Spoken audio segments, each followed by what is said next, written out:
Welcome to स्नेहास teaching. तो कैसे हैं आप सब? आई होप आप सब अच्छे और अपना बहुत बहुत ध्यान रख रहे हैं। तो मैंने आपको अपने लास्ट वीडियो में भी बताया है कि केंद्रीय विद्यालय डेमो होने वाला है इस बार, बहुत महत्वपूर्ण। सभी कैंडिडेट से डेमो पे बहुत ज़्यादा जोर दिया जा रहा है। तो आज मैं वो 10 बात लेके आई हूँ जो आपको खास करके डेमो में ध्यान रखना है। तो आज की वीडियो होने वाली है बहुत बहुत बहुत ज़्यादा इंपॉर्टेंट। अगर आपने स्किप किया तो ना जाने आप कौन कौन बात मिस कर जाओगे और बाद में शायद आपको अफसोस होगा। तो इस वीडियो को एंड तक एक एक पॉइंट जरूर देखिएगा। मैं आपको एक एक पॉइंट पे एक्सप्लेन करूंगी कि डेमो में क्या चीज़ों का खास ख्याल रखना है। ज्योति कुमारी का कमेंट था मेरे चैनल पे कि मैम डेमो लाइए, प्लीज़ लाइए। रिपीटेड कमेंट है ज्योति जी। और भी लोग हैं, ना तो सिर्फ ज्योति जी बल्कि और भी लोग हैं जिनका कमेंट है कि मैम डेमो लाइए। डेमो जल्द आएगी, टेंशन लेने की बात नहीं है। और DSSB की भी अब हम लोग स्टार्टिंग बहुत जल्द करने वाले हैं। तो चलिए इस वीडियो को स्टार्ट करते हैं, ठीक है। तो सबसे पहली बात जो आपको डेमो में ध्यान रखना है कि अंडरस्टैंड द रिक्वायरमेंट। भाई क्या चाह रहे हैं पैनल वाले? सबसे पहले तो आपको इस बात का ध्यान रखना है। फर्स्ट पॉइंट 10 पॉइंट्स में बताऊंगी। पहला पॉइंट यही है कि क्या चाह रहे हैं वो लोग, इस पर थोड़ा सा रिसर्च कीजिए, यानी कि आप थोड़ा सा देखिए, गूगल कीजिए क्या पैनल का डिमांड होता है डेमो में, डेमो किस तरह का दिया जाता है। मैं इस पे रिपीटेड वीडियो बनाती हूँ, मेरे प्लेलिस्ट में जाके वीडियो देखिए। रिक्वायरमेंट क्या जरूरत है डेमो में, ठीक है, किस तरह से देना है, तो वो सबको पहले जान लीजिए, ठीक है। सबसे पहला काम आपको ये करना है, ठीक है। प्लेलिस्ट में मैंने डाल रखी है अपनी सारी वीडियोस, जाके जिन्होंने नहीं देखा है जाके चेक कीजिए। दूसरा जो आपको ध्यान रखना है, जो बहुत बहुत बहुत ज़्यादा इंपॉर्टेंट पॉइंट है आज के वीडियो का, वो है चूज द टॉपिक। जी हाँ, डेमो में आप टॉपिक ऐसा चूज करेंगे जिसमें आप पढ़ा पाएं, ठीक है। थोड़ा सा मैं ये भी कहूँगी कि फ्लेक्सिबल रहिएगा, क्योंकि चांसेस ऐसा है कि जब आप प्रिपेयर करके जो टॉपिक जाओगे कुछ भी हो सकता है वहाँ पे, ठीक है। तो थोड़ा सा प्रिपरेशन अपना एडवांस में रखिएगा। टीचर को थोड़ा फ्लेक्सिबल होना चाहिए। वो आपको ऐसा नहीं है कि आप बायोलॉजी के टीचर हो तो आपको अल्फा बीटा और साइन थीटा कॉस थीटा दे देंगे पढ़ाने के लिए। बहुत ज़्यादा डिफरेंट चीज़ नहीं दे देंगे पढ़ाने के लिए, थोड़ा मिलता जुलता ही देंगे। लेकिन आप जो भी टॉपिक आप बना के जा रहे हैं वो टॉपिक ऐसा ही चूज करना है जो आपसे हो पाए, ठीक है। अपने एरिया का टॉपिक चुनिए या जो आप इंटरेस्टेड हो जिसमें, उस चीज को चुनिए। टॉपिक सिलेक्शन बहुत ही ज्यादा दिमाग लगा के कीजिएगा। ऐसा कोई टॉपिक नहीं चुन लीजिएगा जिसमें आप ही कंफर्टेबल ना हो। और दूसरी बात मैं ये कहूंगी, टॉपिक आप चुन के गए हैं फिर भी थोड़ा फ्लेक्सिबल रहिएगा। मान लीजिए वो आपको खुद से कुछ, उनका मूड अगर बदल जाए और आपसे अगर कह दें कि नहीं आप यही चीज पढ़ाओ जी, तो आप क्या कहेगा? अरे मैं तो ये प्रिपेयर करके आ रही थी, मुझे ये बोला जा रहा है। फिर तो अपना हर सब्जेक्ट में से एक चीज रेडी रखिए कि अगर मुझे मतलब ये कहते हैं ना, एक अपना प्रिपरेशन थोड़ा अच्छा रखिए, ठीक है। ताकि अगर आपसे कुछ भी अगर वहां पे बोला जाए आगे पीछे, कहते हैं ना 3-5 भी हो, कि अगर वो बोले नहीं ऐसे यही चीज पढ़ा के बताओ आप, या यही चीज पढ़ा के बताओ, तो आप वहां पे आप फ्लेक्सिबल हो जाओ, ठीक है। ऐसा नहीं होना चाहिए कि नहीं नहीं मैं जो प्रिपेयर करके आई हूं मैं वही करूंगी, ठीक है। नेक्स्ट क्या है कि प्रिपेयर थॉरली। थर्ड पॉइंट है ये कि अच्छे से तैयारी करके जाइए, एकदम बढ़िया से, आगे पीछे ऊपर नीचे सब कुछ पढ़ लीजिए उस चीज का, कोई चीज छूटना नहीं चाहिए। एकदम बढ़िया से तैयारी करके जाइए। जब आप बढ़िया से तैयारी करके जाओगे तो डेमो में ऑटोमेटिक आपको कॉन्फिडेंस आएगा। नेक्स्ट है कि एक्सप्रेशन आपका बढ़िया होना चाहिए, ठीक है। आप जो एक्सप्रेशन दे रहे हो, ऐसा नहीं हो कि आप कुछ पढ़ा रहे हो बस खड़े हो, लाइन्स एंड एंगल्स पढ़ा रहे हो, हाँ ये ऐसे होता है वो ऐसे होता है। भाई आप एक शिक्षक हो, ठीक है।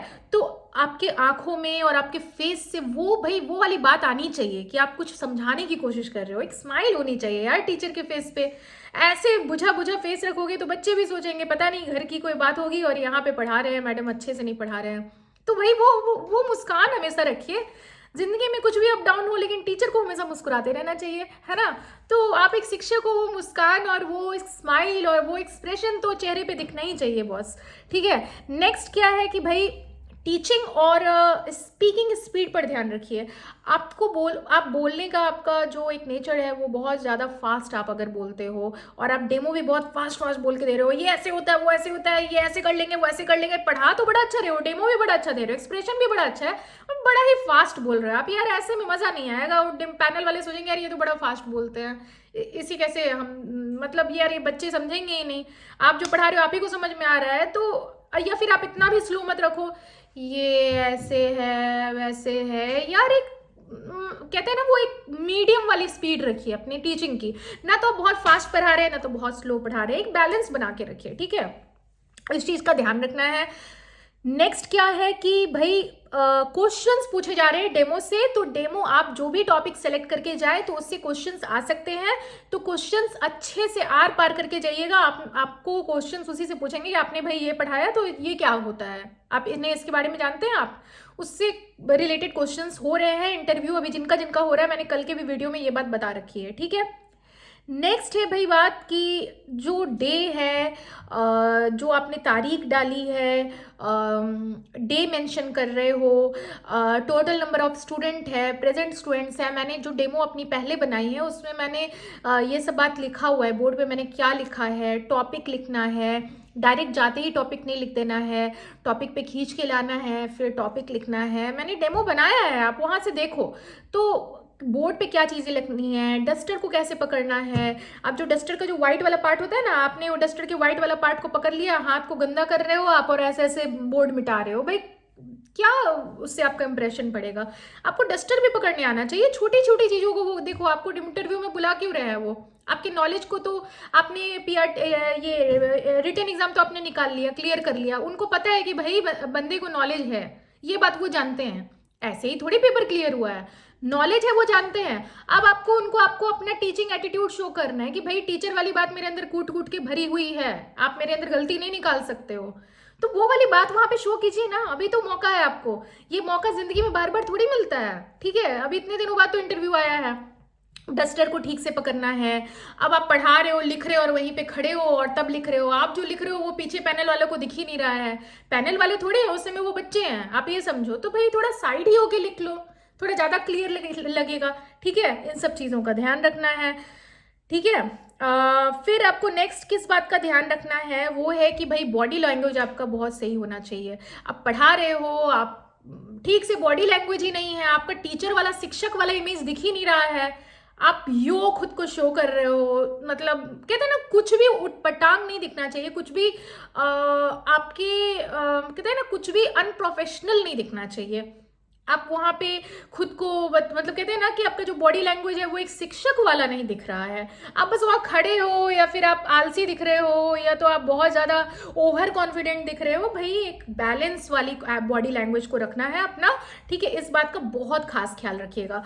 नेक्स्ट आपको क्या ध्यान रखना है कि कम्युनिकेशन को क्लियर रखिए, यानी आप जो भी चीज़ बोल रहे हो पढ़ाते समय वो चीज़ पैनल वालों को क्लियर सुनाई देना चाहिए। ऐसा नहीं होना चाहिए आप जो बात कर रहे हो, आपका जो भाषा है, आप इंग्लिश में कंफर्टेबल नहीं हो, आपको लग गया भाई मैं इंग्लिश में थोड़ा इंप्रेशन देते हो ना, तो इंग्लिश में बोलूंगा तो कहीं सिलेक्शन हो जाएगा, चलो बटरिंग मार दिया, थोड़ा इंग्लिश में ज़्यादा बोल लिया वहाँ पे और आता है नहीं, गड़बड़ कर दिया। क्या शर्म करना हिंदी में, हिंदी अगर आपका लैंग्वेज है तो क्या दिक्कत है, बोलो उसमें। भाषा तो भाषा है भाई, अब अंग्रेजी हो चाहे हिंदी हो, हिंदी में दीजिए इंटरव्यू। आपको तो मैंने बता भी रखा है, लास्ट कितने वीडियो में मैंने चीख चीख के ये बात बोली है कि जो आपका भाषा है उसमें कंफर्टेबल रहिए। अगर पैनल वाले बोले आपको अंग्रेजी नहीं आती है, भाई टर्म्स इंग्लिश में पता होनी चाहिए, बाकी सब चलता है, टर्म्स पता होने चाहिए। जैसे माइटोकॉन्ड्रिया है तो माइटोकॉन्ड्रिया है, लाइकेन है तो लाइकेन है, ठीक है, ये सब चीज पता होनी चाहिए, ठीक है, क्या बोलना है, बाकी सब चीज इधर उधर आगे पीछे चलता है, ठीक है। भाषा का वहाँ एग्जाम देने नहीं जा रहे हो आप, वहाँ पे डेमो देने जा रहे हो, ठीक है। नेक्स्ट बात क्या है कि कई बार क्या होता है ना कि अब हाँ एक और बात, एक्सपीरियंस की मैं बात कर दूं। एक्सपीरियंस नहीं है टीचिंग का तो क्या करें भाई, एक्सपीरियंस नहीं है तो ये बहुत बड़ा प्रॉब्लम नहीं है। केंद्रीय विद्यालय ने अपने इंटरव्यू पे रिक्रूटमेंट पे नहीं लिखा हुआ है ये बात कि भाई एक्सपीरियंस रहेगा तभी मैं आपको सिलेक्शन लूंगा, एक्सपीरियंस रहेगा तभी आप आ सकते हैं हमारे इंटरव्यू देने। भाई एक्सपीरियंस नहीं है तो नहीं है। अगर किसी को एक्सपीरियंस है ही नहीं और अगर वो टीचर बनना चाहे तो ऐसे में जिंदगी में कभी किसी को चांस ही नहीं मिलेगा, तो वो कभी जिंदगी में टीचर नहीं बन पाएगा। ये कोई बहुत बड़ा कारण नहीं है आपको रिजेक्ट कर देने का, आप इसके लिए निश्चिंत रहिए कि एक्सपीरियंस नहीं है। लेकिन आपने सीटेट क्लियर कर रखा है, आपको एक्सपीरियंस नहीं है, लेकिन आपके अंदर टीचर वाली बात कूट कूट के भरी हुई होनी चाहिए। आपको ये बात होनी चाहिए जिस दिन आप जाओगे पढ़ा देने के उस दिन तो आप भाई हिला के रख दोगे, वो कहते हैं ना वो अब माहौल बना दोगे कि भाई मजा आ गया पढ़ के, ये कौन टीचर पढ़ा के चले गए इतने देर में, वो वाली बात होनी चाहिए।